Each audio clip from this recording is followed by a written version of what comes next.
자, 이 시간은 말씀 전하는 시간입니다. 오늘은 추수감사절 예배로 드리는데, 오늘 성경 말씀 자체가, 복에 대한 이야기입니다.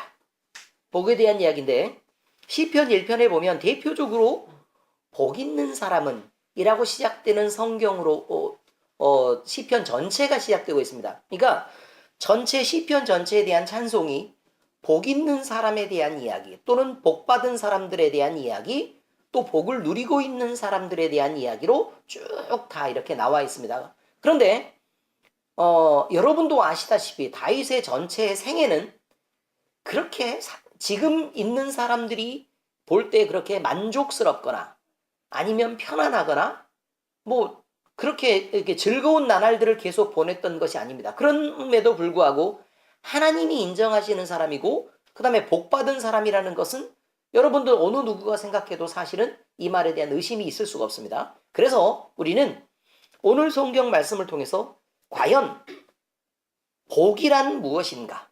성경의 복은 뭐라고 얘기하고 있는가? 우리는 혹시 이 복을 착각하고 있지는 않은가? 라는 것이고요. 그 복을 지키려고 했던 사람들이 있고요. 복을 지키려고 결단했던 사람들이 있으며 그 결단한 것에 대한 결과로 추수감사절이 있게 되었다. 라는 사실까지 연결하고 있으니까 오늘은 굉장히 어려운 이야기입니다. 성경에 말하는 복에 대한 얘기를 첫 번째로 하고요. 두 번째는 중세시대의 종교개혁에 대한 얘기를 잠깐 합니다. 그리고 마지막에 뒤편에 가보면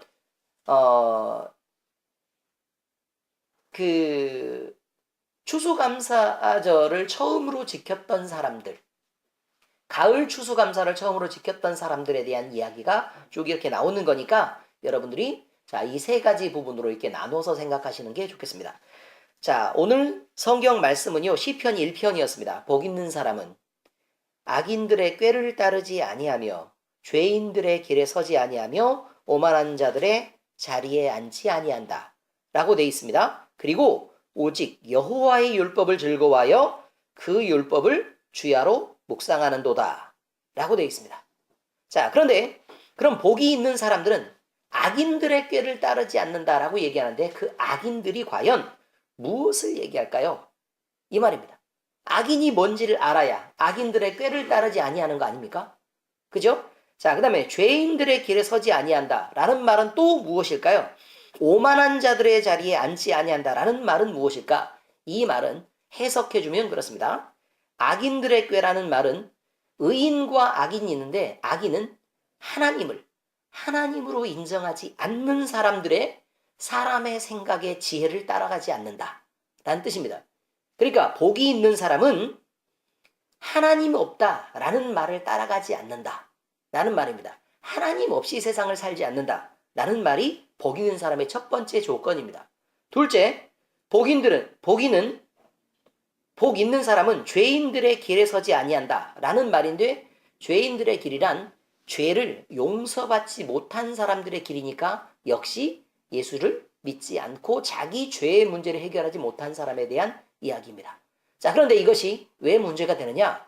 이것은 하나님에게 대적했던 사탄을 따르는 무리가 되는 것이고 이것이 하나님으로부터 버려져서 자기 영혼을 죽음에 이르도록 자기도 모르는 사이에 끌고 간다는 사실을 모르기 때문입니다. 그래서 죄인들의 길에 함께 서지 않는다라는 것은 굉장히 중요한 복을 누리는 것들 중에 하나다. 이렇게 성경은 얘기하고 있습니다. 그 다음에 오만한 자들의 자리에 앉지 아니하고 라는 말에 대한 오만함도 마찬가지입니다. 사람이 첫 번째 죄를 범했을 때 왜 죄를 범했느냐? 그러면 하나님과 같아지려고입니다. 성경을 읽어보면 아시겠지만 첫 번째 보니까 사탄이 유혹할 때 너희가 눈이 밝아져 하나님과 같이 된다 라는 말을 듣고 하나님과 같아지려고 그 목이 뻣뻣해져서 높아지려고 죄를 범한 것입니다. 그 오만한 자리에 앉지 아니한다 라는 말은 그 마음을 하나님보다 낮은 곳에 둔다 라는 말이 되겠습니다. 의미를 다 아시겠죠? 자, 그래서 복이 있는 사람은 멸망하는 자들과 함께하지 않고 자기의 죄의 문제를 해결하지 못한 상태에서 교만 떨지 않고 하나님보다 높아지려고 하지 않는다. 그래서 오직 하나님의 율법을 즐거워하고 그 율법을 주야로 묵상하는도다 라고 되어 있는데 율법의 완성 역시 예수 그리스도입니다. 그러니까 마음에 예수 그리스도를 두고 하나님을 내 마음에 두기를 기뻐한다라는 말을 여호와의 율법을 즐거워하며 그 율법을 주야로 묵상한다라는 표현이지, 성경 말씀을 들고 구약에서 무슨 뭐 너희는 살인하지 말라, 간음하지 말라, 도적질하지 말라, 뭐 이런 말들을 다 지켜 행한다는 그런 의미가 아닙니다. 의미들을 대충 아시겠죠? 네, 그렇습니다. 근데 그런데 그는 시냇가에 심은 나무가 철을 따라 열매를 맺으며 그 잎사귀가 마르지 아니함 같으니 그가 하는 모든 일이 다 형통하리로다. 역으로 설명할까요? 그럼 형통하지 않은 것은 그렇게 있지 않아서입니다. 그러니까 성경 말씀에 의하면 그렇습니다. 우리가 여러 가지 상황에 대한 어려움을 만나고 또 삶에서 큰 문제에 부딪히고 관계의 장벽을 만나게 되고 또 여러 가지 삶에서 여러 가지 불편한 일들을 계속해서 만나게 될 때 과연 우리는 이렇게 하나님을 마음으로 기뻐하고 하나님보다 낮은 곳에 있으며 우리가 하나님을 사랑하는 위치에 있었는가? 라는 부분에 대한 질문을 반드시 던져볼 필요가 있습니다. 물론 그럼에도 불구하고 저번 시간처럼 욥과 같은 고난이 있을 수 있습니다. 그런데 그렇게 오는 고난은 우리 마음속에 하나님을 하나님으로 온전히 인정하고 우리를 정금처럼 순결하게 해서 하나님 앞에 온전히 이르도록 하는 좋은 일들입니다. 그러니까 그것도 하나님 앞에 하나님이 우리를 사랑하시는 증거다라는 것을 알게 됩니다. 자, 그러므로 악인들은 그렇지 아니하며 오직 바람에 나는 겨와 같다. 그러므로 악인들은 심판을 견디지 못하며 죄인들이 의인들의 모임에 들지 못한다. 무릇 의인들의 길은 여호와께서 인정하시는 길이지만 악인들의 길은 망하는 길이다 라고 얘기하고 있습니다. 성경 자체는 이렇게 얘기하고 있습니다. 자, 그러면 성경에서 이제 복이 등장하는 여러 가지 장면들에 대한 얘기입니다. 하나님께서는 창조를 하셨습니다. 바다의 생물들과 새들을 지으시고 하나님이 그들에게 복을 주시며 이르시되입니다.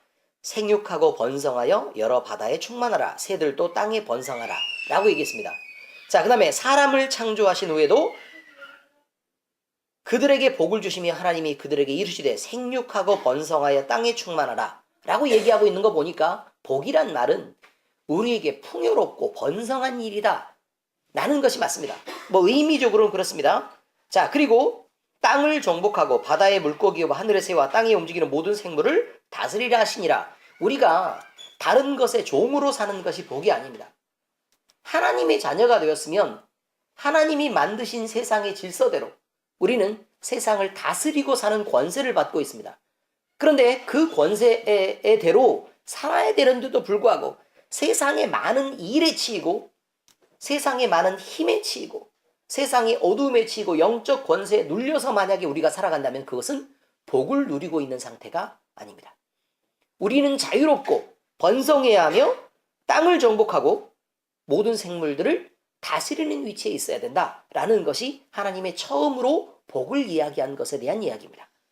자, 그 다음에 하나님은 창조를 마치시던 날에 그 일곱째 날을 복되게 하사 거룩하게 하셨으니 이는 하나님이 그 창조하시며 만드시는 모든 일을 마치시고 그날에 안식하셨다라는 것입니다. 복 있는 사람은 끊임없이 일에 매달려서 그 일에 눌려서 사는 것이 아닙니다. 일을 조금 덜하고 쉼이 있고 평안이 있는 것입니다. 복이 없는 사람이 일에 치여서 맨날 바쁜 것입니다. 일 많이 하고 돈 버는 거 복된 거 아닙니다. 일 조금 덜해도 하나님이 주시는 것들로 그때그때 공급받고 사는 것이 복 있는 삶이다 라는 것을 지금 성경이 얘기하고 있습니다. 기분 좋으시죠?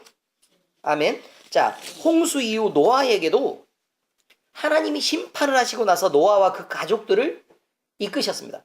그리고 살리시고 난 후에 그 아들들에게도 노아와 그 아들들에게도 복을 주시며 그들에게 이르시되 생육하고 번성하여 땅에 충만하라 라고 얘기했으니까 첫 창조의 때나 아니면 심판 이후의 때나 똑같은 말씀을 반복하고 계신다 그 말입니다. 그러니까 복에 대한 정확한 정의를 우리가 알 수 있습니다. 자, 그런데요, 이 복이 과연 땅에서 번성하는 것과 그 다음에 평안히 살고 마음의 안식을 얻는 것으로 복의 전부를 설명할 수 있느냐 그 말입니다. 자, 이제부터는 구원에 대한 이야기가 나옵니다. 이게 영적인 얘기들이 등장하기 시작하는데 아브라함을 부르시던 때 여호와께서 아브라함에게 이르시되 너는 너의 고향과 친척과 아버지의 집을 떠나 내가 너에게 보여줄 땅으로 가라. 내가 너로 큰 민족을 이루고 생육하고 번성하죠. 그죠? 너에게 복을 주어 네 이름을 창대하게 하리니 번성하는 거 맞죠? 너는 복이 될지라 라고 얘기합니다. 그러니까 복을 주시고 복 자체로 삼으셨다 그 말입니다. 그러니까 우리가 복을 가진 게 아니고 우리 자신이 복이라 라고 지금 이렇게 얘기하고 있다 그 말입니다. 너를 축복하는 자에게 너에게 복을 비는 자에게 내가 복을 내리고 너를 저주하는 자에게는 내가 저주하리니 땅의 모든 족속이 너로 말미암아 복을 얻을 것이라 하신지라. 자, 그런데 우리는 이런 부분을 착각해서 뭐라고 얘기하냐면 나에게 축복하는 사람은 복을 받고 나에게 저주하는 사람은 그저 저주를 하나님이 내리신다고 얘기하는구나 라고 그렇게 착각할 수가 있단 말이죠.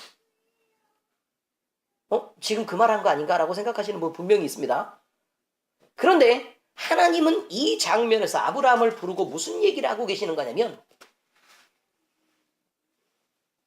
너 아브라함이 복 자체고 나는 있잖아 네 편이다. 나랑 너는 분리되어 있지 않다. 한 사람과 같다 그 말입니다. 의미를 아시겠죠? 내가 철저하게 너의 편을 들어서 너에게 복을 빌면 그 사람도 함께 복을 주고 너에게 저주를 내리면 내가 그놈을 저주하겠다. 나는 네 하나님이다 라고 얘기하고 있습니다.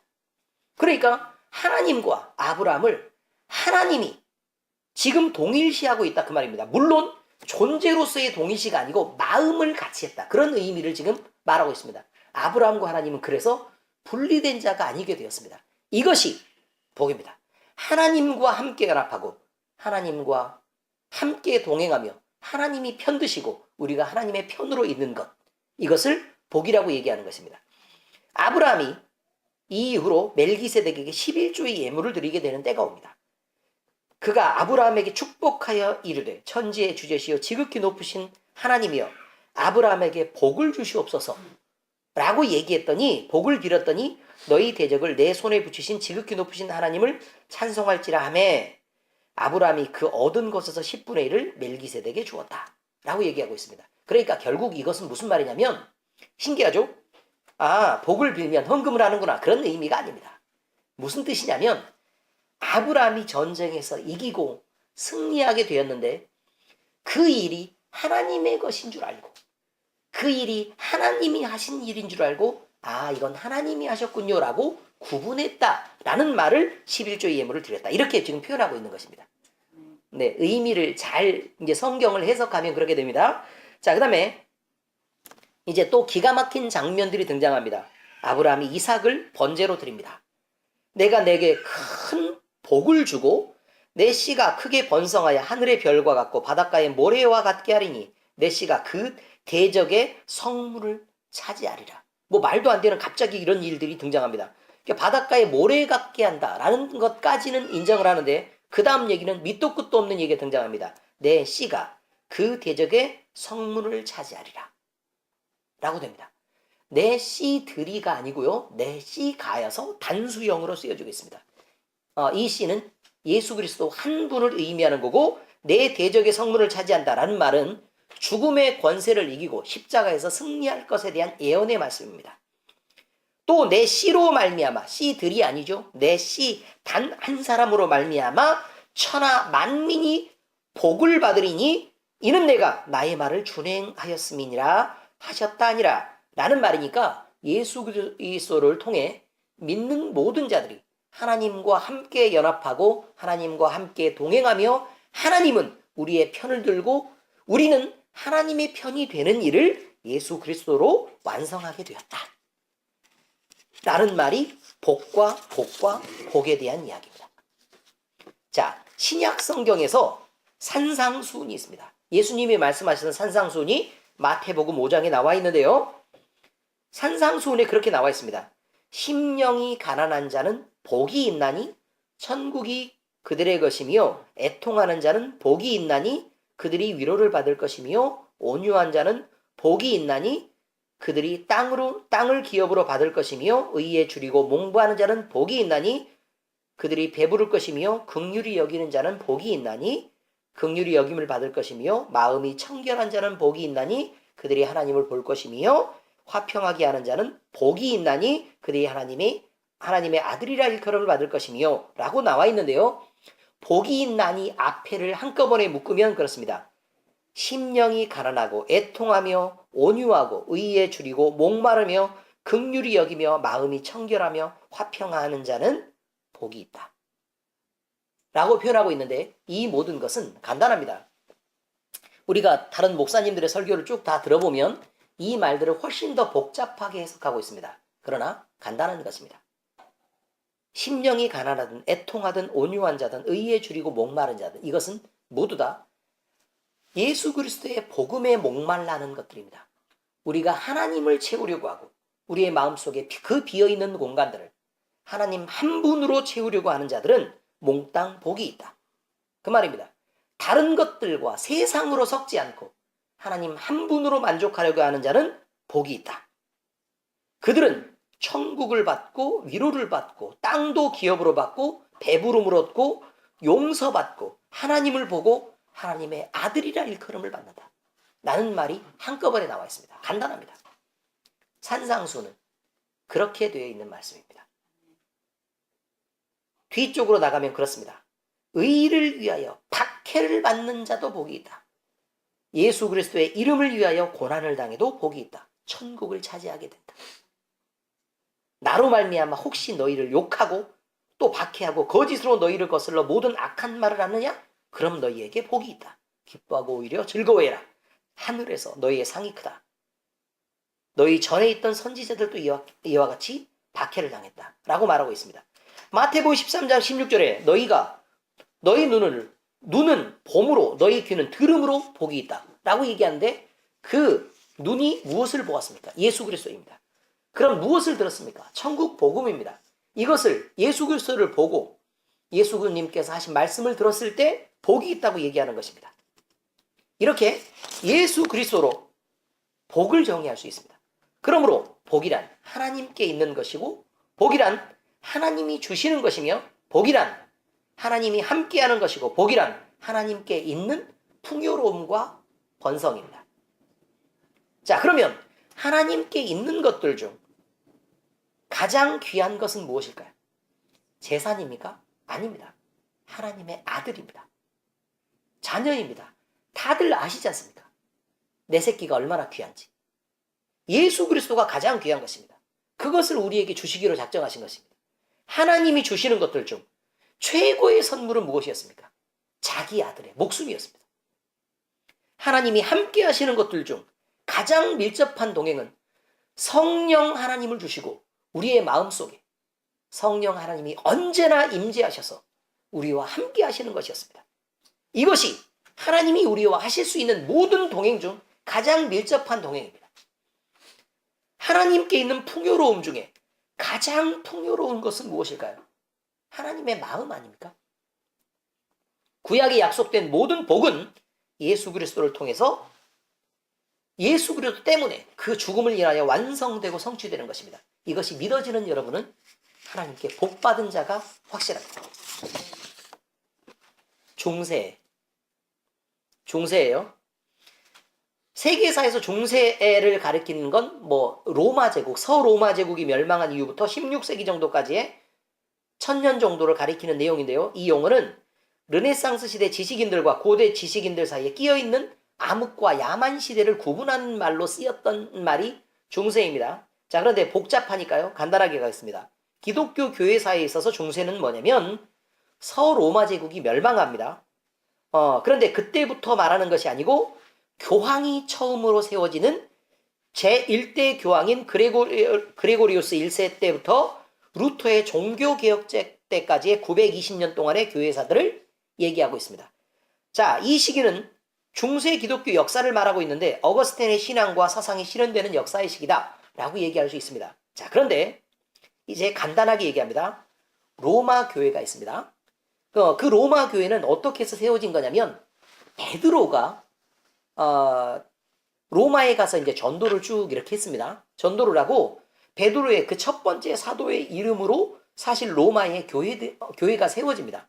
세워지고 베드로가 로마에서 그 원형 경기장에서 거꾸로의 십자가에 못 박혀서 순교했다는 사실들은 다 알고 계시죠? 네, 그 내용이 있는데 그래서 거기에 로마 교회가 세워졌습니다. 근데 그 로마 교회는 신앙적으로 굉장히, 근데 원래는 가톨릭 교회입니다.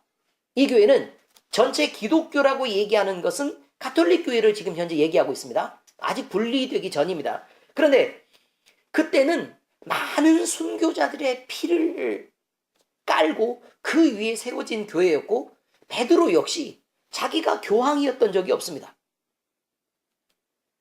그리고 신앙적으로도 자기가 높아지려고 한 적도 없고 하나님 앞에 언제나 죄인이라는 마음을 잊지 않고 있었습니다. 그랬는데요. 로마 교회가 계속해서 핍박을 받았었는데 그런데 이제 로마의 세력이 점점 커져가자 로마에서 정치적으로 황제하고 함께 연합하게 됩니다. 그런데 황제가 제안하는 조건이 무엇이었느냐?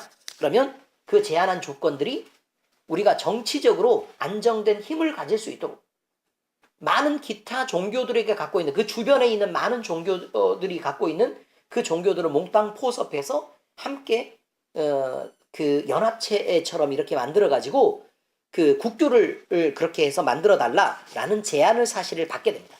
제안을 받게 되는데 로마 카톨릭은 이렇게 하면 우리가 고난을 피할 수 있겠지라는 생각으로 사실은 처음에 받아들인 것이었습니다. 그러니까 나쁜 의도로 처음에 받아들였던 것이 아닙니다. 그런데 점점 받아들이면서 보니까 너무너무 이상하게 되는 것입니다. 자, 그런데 결국은 시간이 쭉 지나갑니다.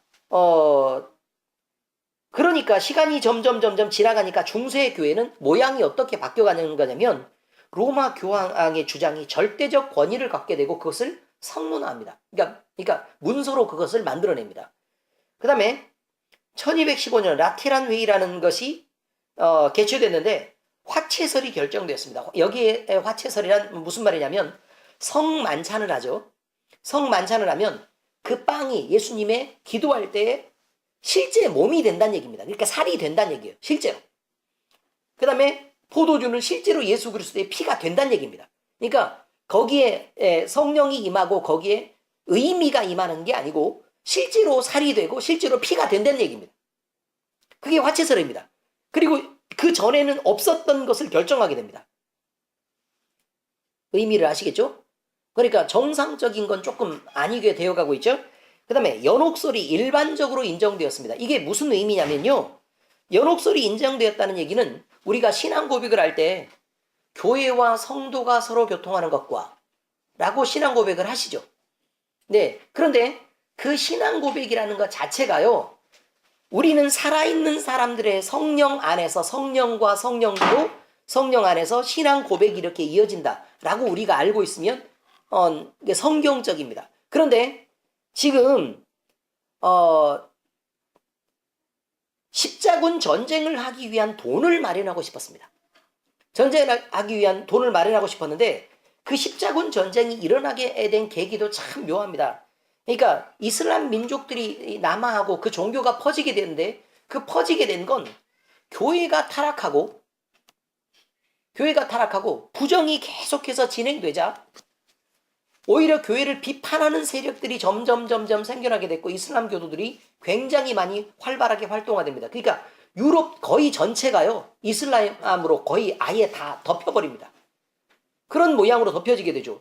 그러니까 성지인 예루살렘까지 빼앗기게 되니까 성지를 회복하자 라는 이상한 그러니까 우리가 회개하자가 아니고 성지를 되찾아야 된다 라는 모토를 갖고 그 십자군 전쟁을 일으켜서 거기를 공격하게 되는데 여기에 너무너무 피리가 많습니다. 그런데 십자군 전쟁에 나가는 돈도 마련해야 되기 때문에 억지로 헌금들을 걷어들이기 시작하는데 그게 정치적으로 많은 나라들을 짓누르고 막 이렇게 돈을 걷어들이게 되고요. 그러니까 종교라는 것을 빌미로 해서 정치적으로 탄압하면서 각 나라에게 압박하면서 돈을 거두들이게 되니까 각 나라들은 거기에 저항을 해서 이제 저항하는 움직임들이 점점 생겨나게 됩니다. 그래서 교황과 각 나라들 사이에 이제 전쟁이 일어나기도 하고 또 투쟁이 일어나기도 하는 사건들이 계속해서 이어지게 되었습니다. 자, 그랬는데요. 이렇게 연옥설이 제기된 것은 그것입니다. 죄인들이라도 면죄부를 구입하고 그 헌금을 내면, 많은 돈을 내면 더 큰 죄인이라도 천국으로 움직여 줄 수 있다. 자기가 믿지 않아도. 이런 것들을 주장하게 되었습니다. 이게 문제가 심각하죠. 그 다음에 죽은 자를 위한 기도를 하고, 그 다음에 성자라고 칭하는 사람들이 생겨서 그 성자가 우리의 기도를 대신해 준답니다. 그러니까 죽은 사람이 대신해 주는 거예요. 그러니까 성도의 교통이라는 게 점점 이상해집니다. 그러니까 여러분이 천주교에 대한 지식들을 조금 갖고 있어야만 왜 종교개혁을 시도하게 되었는가라는 것에 대한 이야기들을 알게 됩니다. 자, 그 다음에 마리아 숭배 사상이 상당히 유행하게 되었습니다. 물론 성자의 상에다가도 하고, 그 다음에 그 화상이라 그러죠. 그 그림을 이렇게 걸어놓고 나서 거기에다가 막 이렇게 기도하고 그러는 거 아시잖아요. 그런 것들이 너무너무 많이 유행이 되어서요. 하물며 이슬람 교도들까지 그것을 비판하고 저건 미신이다라고 얘기할 정도가 되었으니까 엄청났던 상황이었습니다. 자, 그 다음에 비밀 고해 제도가 공개적으로 이루어지게 됐습니다. 그러니까 죄는 하나님이 용서해 주시는 것입니다. 그런데 신부가 그 안에 들어가서 뭐 고해성사하는 거 그런 거 아시죠? 이런 것들이 구체적으로 진행이 되었고 이것 때문에 비리가 너무 많이 생겨난 겁니다. 어쨌든 그런 것들이 있었습니다. 자, 그 다음에 제7성례전이라는 게 인정되었습니다. 영세, 세례를 말하고요. 견진성사라고 얘기하는 입교식 같은 것입니다. 이거는 그 다음에 고해, 죄 고백이 있고요. 성체성사라고 얘기하는 성찬식. 그 다음에 종부, 그 임종할 때 그 예배 드리는 거. 그 다음에 혼배, 혼인이죠. 신품, 직분 받는 거요. 네, 이렇게 해서 7성례전이 인정되었는데 어쨌든 이런 것들에 대해서 영국 성공회는 실제로 가톨릭 교회에 아주 적극적으로 저항하게 되고 영국의 그 왕 엘리자베스 1세는요. 이제 완전히 로마 교회와 분리를 선포하면서 영국에서 우리는 유일하게 영국의 황제가 인정하는 그 주교들을 중심으로 해서 영국 교회는 새로 출발을 한다. 뭐 이렇게 된 거예요. 그리고 나서 영국 교회는 성공회를 만들고 국교를 만들었습니다. 물론 성공회는 가톨릭과 같은 7가지 성례전이 진행이 되는 것도 맞습니다. 그랬는데 문제는 이것입니다. 이것을 국교화하는 과정에서요. 성경 말씀에 비추어 보니까 아무래도 잘못된 게 너무 많은 거예요. 잘못된 게 너무 많으니까 이것을 국교화해서 모든 사람이 다 믿으라고 얘기를 하는데 이걸 믿을 수가 없는 겁니다. 그러니까 그래서 사람들은 이제 나는 내가 성경으로 인정하는 다른 신앙을 찾아갔으면 좋겠다 라는 것을 꿈을 꾸게 됩니다. 그래서 결국은 종교개혁이 일어나는데 이때에 프로테스탄트라고 얘기하는 교파가 생겼는데 이게 개신교라는 건데 사실은 개신교가 아니고 그렇죠. 저항했던 사람들이란 뜻입니다. 저항하는 사람들, 시위했던 사람들이란 의미죠. 개신교라 부르는 교파가 생겼습니다. 이 운동은 광범위하게 벌어지게 됩니다. 본격적인 종교개혁이 마틴 루터 킹에 의해서 비롯되었는데 르네상스의 인문주의는 실제로 힘을 발휘하지를 못했어요. 그러니까 계몽주의 자체는 힘을 발휘하지 못했는데 종교개혁으로 이게 이어지자마자 엄청난 힘을 발휘해서 르네상스까지 한꺼번에 큰 힘을 받고 이렇게 일어나게 된 것입니다. 자, 어쨌든 프로테스탄티즘은 그러니까 개신교가 출발했던 것은 뭐로부터 나왔냐면 오직 믿음이라는 모토와 오직 성경으로 돌아가자라는 이 두 가지 모토로부터 시작되었습니다. 오직 믿음, 다시 말해서 가톨릭 교회가 교황을 중심으로 한 엄증한 계층적 성직제 하에 있었고 그 다음에 교황이 용서를 해주면 용서받을 수 있다가 아니고 죄인은 오직 믿음으로만 구원을 받는다 라는 그 한계를 붙잡고 사실은 종교개혁이 일어난 것입니다. 그 다음에 그 다음에 성경을 못 읽게 했었죠. 그런데 오직 성경으로 돌아가야만 한다. 그러니까 예를 들면 교황의 말은 성경보다 우선입니다. 교황의 말은 성경보다 우선이고, 나중에 종교회의들이 점점 만들어졌을 때요. 종교회의들이 점점 이렇게 겹쳐서 진행이 되고 나니까 결국 뭐까지도 진행이 되는 거냐면, 예수님마저도 이 땅에 내려오시면 하나님이 그 신품을 부여를 했기 때문에, 그 교황에게 신품을 부여했기 때문에 그 교황의 권위에 순종해야 한다 라고 나옵니다. 나중에는 엄청나죠. 그러니까 그렇게 이미 되어 있습니다. 근데 그 각각의 종교회의들이 있는데, 뭐 천주교는 요즘에는 힘이 별로 없죠. 사실은 옛날에 힘이 있었을 때는 어마어마했습니다. 1억 명 이상의 순교자를 만들었고, 프로테스탄트, 그러니까 기독교인들은 성경을 가지고 있다는 사실만으로도 거의 다 죽어야 했으니까 어마어마한 대학살이 이루어졌었습니다. 그런데 문제는 그렇게 학살을 해놓고 지금은 이제 힘이 별로 없죠. 지금은 힘이 별로 없으니까 착한 것들만 몽땅 다 들고 나옵니다. 그래서 우리는 사실은 뜻은 그게 아니야 라고 계속해서 주장하고, 인터넷상에서 보면요, 자기들이 주장했던 역사들과 전혀 다르게 막 이렇게 천주교 신자들이 막 좋은 것들만 골라가지고 기독교는 잘못돼 있고 천주교는 이렇다 라고 주장하는데 그게 아닙니다. 역사를 다 돌아보면 어마어마합니다. 사실 엄청나게 많은, 이게 그렇게 많은 사람을 죽인 건 사실 이슬람이 아닙니다. 네, 청교도들이 있습니다. 영국에서 칼빈주의, 그러니까 오직 성경과 오직 믿음을 주장했던 사람들이 영국에서 개혁파라고 불리는 사람들이 있었는데, 이 사람들을 퓨리턴이라고 얘기합니다. 그런데 국교로 주일이 정해지고 신성하게 이걸 지켜야 되고 향락을 제한하고 이러면서 이렇게 쭉 다 그 영국에서 국교화 시키자 이 사람들은 신앙의 자유를 찾아 신대륙 플리머스에 도착하여 식민지를 개척한 사람들이 있었습니다. 이 사람들이 메이플라워의 필그림 파더스라고 불리는 사람들입니다. 신앙의 자유를 찾아서 이 사람들은 영국에서 출발해서 네덜란드를 거칩니다. 그래서 미국에 도착하는데요. 왜 이렇게 건너가게 되었느냐? 이거죠.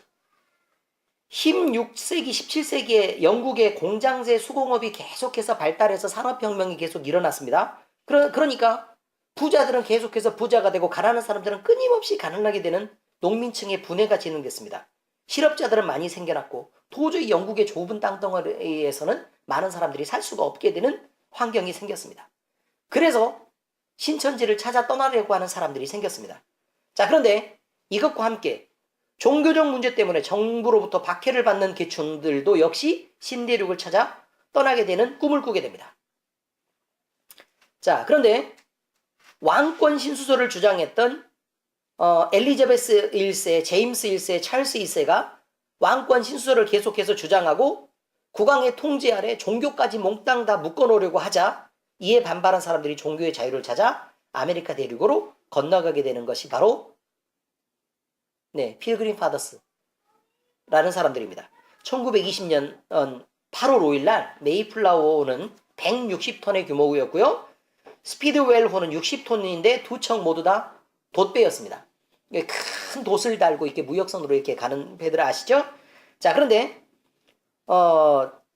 배가 함께 출발을 했는데요. 스피드웰호라는 작은 배에 자꾸 구멍이 생겼어요. 그러니까 너무 낡았어요.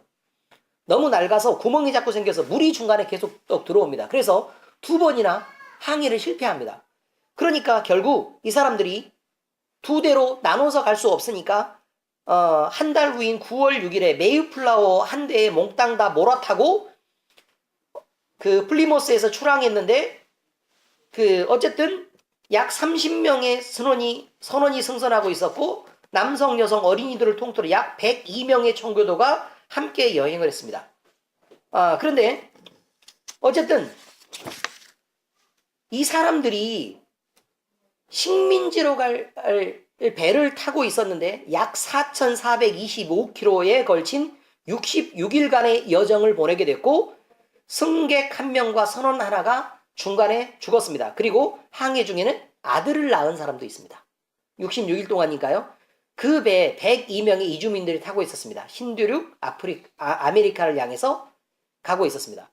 자, 그런데 9주간이 지난 11월 11일 날 메이플라워는 북아메리카의 해안에 도착하게 되었는데 이 사람들이 플리머스 식민지를 거축하게 된 겁니다. 그러니까 플리머스라는 말은 출발지를 이름으로 한 거죠. 자, 그리고 이 사람들이 필그림 파더스라고 불리는 사람들이라고 이렇게 명명하게 됩니다. 근데 신대륙에 도착했는데 이 사람들이 사는 것은 그렇게 편안한 생활이 아니었습니다. 북아메리카의 대륙에 11월 11일 날 도착했다고 생각을 한번 해보세요. 북아메리카 대륙에. 그러니까 이 모진 추위로 인해서 그해 12월 말부터 다음해 봄까지 일행족 약 절반이 죽어버렸고 식량이 떨어져 굶주리는 사람들에게 오히려 인디언들이 옥수수를 나누어줘 겨우겨우 목숨만 연명하면서 살아갔습니다. 봄이 되어 산과 들의 나무와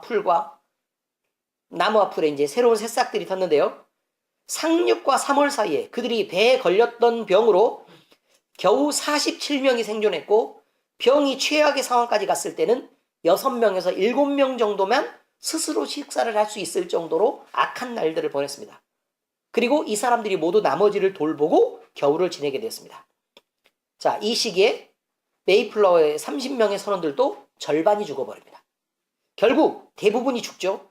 살아남은 사람들은 힘을 합쳐서 식민지 대륙 건설에 힘을 쏟았고 다음 해 봄이 되고 그 다음에 농사를 지어서 가을이 되니까요. 지어진 집회소에서 감사의 예배를 드리게 되었습니다. 자, 추수감사절은 이렇게 해서 지켜지게 된 것입니다. 오히려 축제라기보다는 교회에서 예배를 하는 신앙적 의미가 훨씬 더 강했던 절기들입니다. 우리가 복이 무엇인지를 배웠습니다. 그리고 그 복은 우리가 생각하는 것처럼 그냥 세상으로부터 받는 만족이나 아니면 세상으로부터 주어지는 것이 아니라 예수 그리스도를 통해서 온전히 우리가 영적으로 회복되고 우리가 신앙 안에서 바른 것을 찾아가는 온전한 구원에 이르게 하는 생명인 것을 우리가 알게 되었습니다. 그리고 이 생명을 찾아서 고생했던 사람들이 있었고 그리고 이 고생했던 사람들이 목숨을 걸고 하나님의 은혜대로 미국에 도착해서 추수감사 예배를 드렸던 것을 근거로 해서 이 추수감사절 예배가 지켜주고 있다는 것을 여러분이 기억하셨으면 좋겠습니다. 이것은 성경에 나와 있는 맥추감사절과는 좀 다른 의미입니다. 맥추감사절은 이것보다 어마어마하게 큰 행사입니다. 우리는 신앙 안에서 복이 무엇인지를 바로 깨닫고 하나님이 주시는 복으로 충만히 채워지기를 예수 그리스도의 이름으로 축원합니다. 함께 기도하시겠습니다. 하나님 아버지, 오늘 우리에게 하나님의 하나님 되심을 이해할 말씀을 주시니 감사를 드립니다. 우리의 고난이라도, 우리의 삶에 주어지는 연단이라도 우리의 믿음을 순결하게 하고 또 세상과 섞여 살면서 하나님과 세상을 겸해 섬기던 우리가 변해서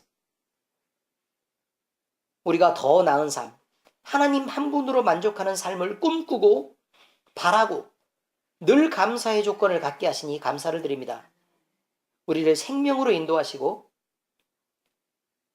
우리를 신앙을 향해 끝없이 달려가는 자로 늘 세워주시옵소서.